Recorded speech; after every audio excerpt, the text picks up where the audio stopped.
महाराज दशरथ से कहेंगे आखिर बात क्या है। तो जाकर के जिस समय पहुंचे देखा महाराज दशरथ जमी कर पड़े हुए।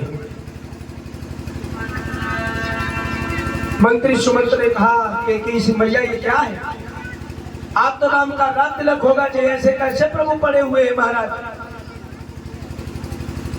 के कहने लगी सुमंत जी तुम्हें सब कारण पता लग जाएगा कब, जब पहले यहां से चले जाओ बेटा राम को बुला लाओ। तो जब मंत्री सुमंत से कहा तो मंत्री सुमंत जाकर के मर्यादा पुरुषोत्तम श्री राम को बुलाकर के लाते हैं कि बेटा आपके पिता की बड़ी दयनीय दशा है। राम आए देखा कैकेयी खड़ी हुई है, दशरथ जमीन पर पड़ी हुई है। बोले हे पिता हुआ ये क्या, क्यों तुमको मूर्छा आई है, क्या किसी रोग ने घेरा है या कोई विपदा आई है। पिताजी आज क्या दिक्कत है तुम, क्यों इस प्रकार से जमीन पर पड़े हुए हो। तो जब राम के शब्द दशरथ के कान में पड़े तो एकदम से थोड़ा थोड़ा सचेत हुए, आंखें खुली कि कुछ आया चेत खुली आंखें,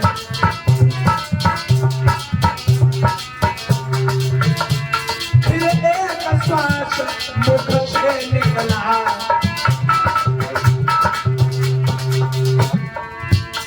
धीरे धीरे अब होते आराम शब्द मुख से निकला।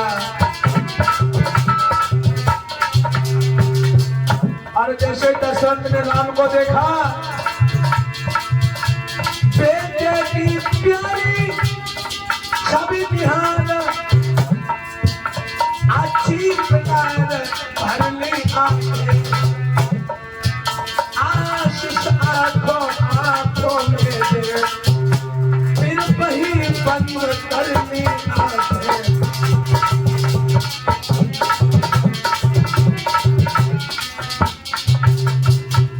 रामचंद्र आए, दशरथ जमीन पर पड़े, लेकिन प्रभु श्री राम ने दशरथ से कोई बात नहीं पूछी, बस एक बात पूछी है पिताजी क्या बात है,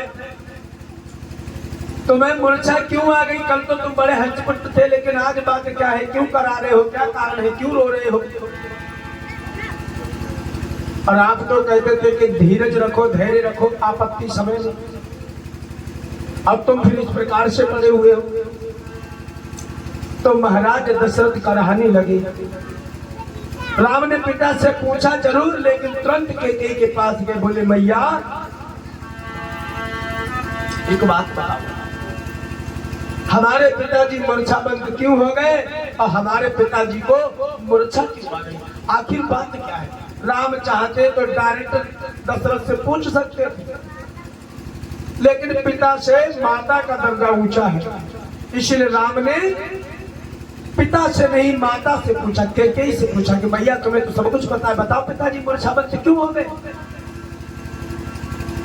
तो कैकेयी कहने लगी बेटा हमारे दो वरदान तुम्हारे पिता के पास में थे और आज हमने वही दो वरदान मांग ली कि दे कहे मोई दुई वरदाना, अब मांगे जो कुछ मोई सुहाना। बेटा हमें दो वरदान चाहिए थे, दो मुझे अच्छा लगा वो मैंने मांग लिया। और राम तुम्हारे पिता मालूम क्यों मूर्छाबंद हुए कि मांगा ये तिलक भरत को है, 14 वर्षों वनवास को।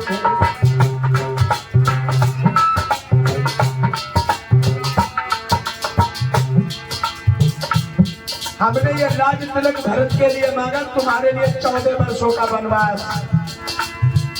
यही सदमा तुम्हारे पिताजी बर्दाश्त नहीं कर पाए, मांगा ये तिलक भरत को है, 14 वर्षों वनवास को।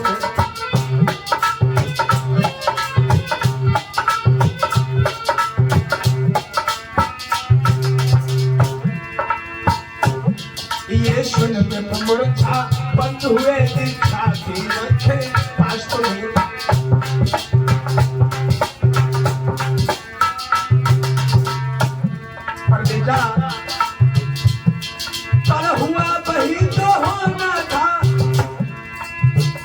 हो सुखी इच्छा ये है, यदि अपना धर्म अमल में हो तो सीख पढ़ाओ आ गए।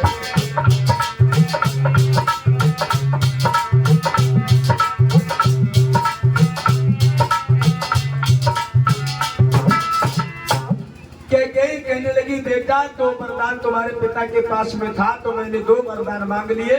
राम बोले क्या मांगा मैया?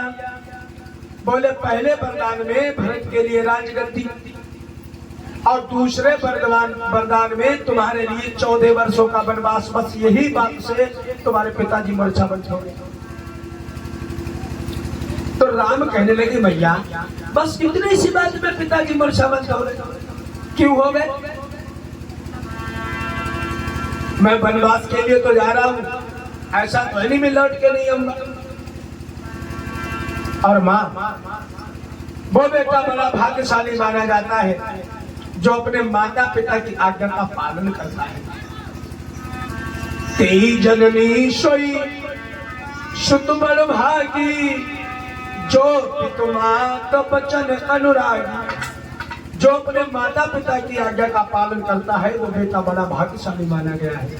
और अगर यही बात है मैया तो आप बताओ, हम तुरंत जाने के लिए बन के लिए तैयार हैं।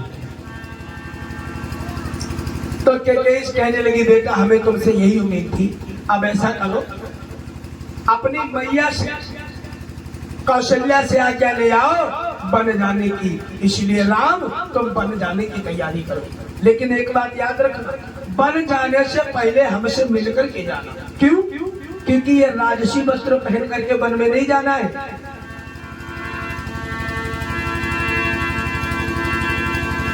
कि है अंतिम आज्ञा और एक बेटा फिर लौट यहीं पर आना तुम।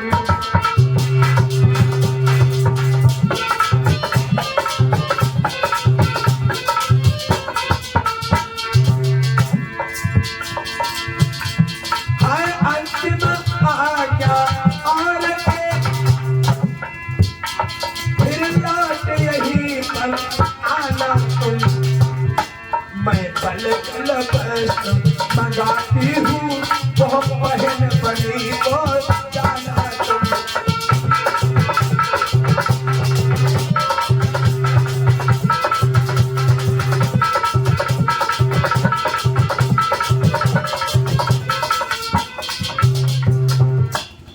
बेटा बन जाने से पहले तुम हमारे पास आ।